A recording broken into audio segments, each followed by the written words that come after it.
ljudi misle da su zmije i ljigave i zle i da samo čekaju kad će čovjek naići da ga ugrizu, što naravno nije tačno, apsolutno.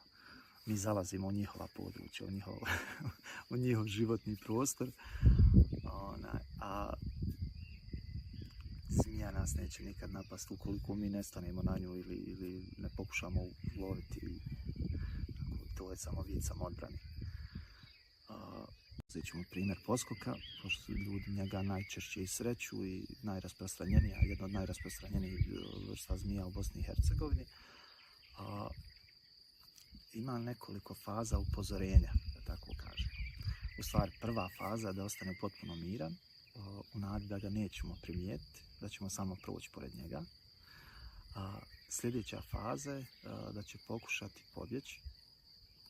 Ukoliko ne može pobjeći, upozorava na siktanje, gdje zauzima taj odbrambeni položaj kao u vidu neke opruge.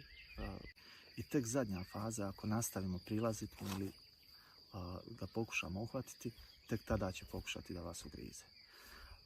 U slučaju ugriza,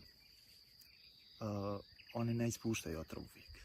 Neće vas uvijek otrovati. Postoji taj takozvani suhi ugriz, gdje oni samo bukvalno iz upozorenja vas ugrizu, ali ne ispuste otrov, obzirom da im je otrov jako vrijedan. To je njihov alat za hranjenje. Ukoliko potroše sav otrov, neće sljedeći par dana neće moći loviti, bit će gladni. Jako puno ljudi me pitalo da li trebaju nositi serum, da li ja nosim serum sa sobom kao protiv otrov za ugriz poskoka, što generalno ne bi trebali nositi sa sobom.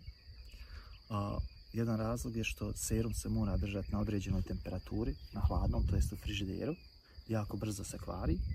A druga stvar je, u slučaju ovog suhog ugriza, ukoliko dođe do suhog ugriza, znači poskok vam nije ubrizgao otrov, a vi ubrizgate taj serum sebi, otrovali ste automatski sami sebe.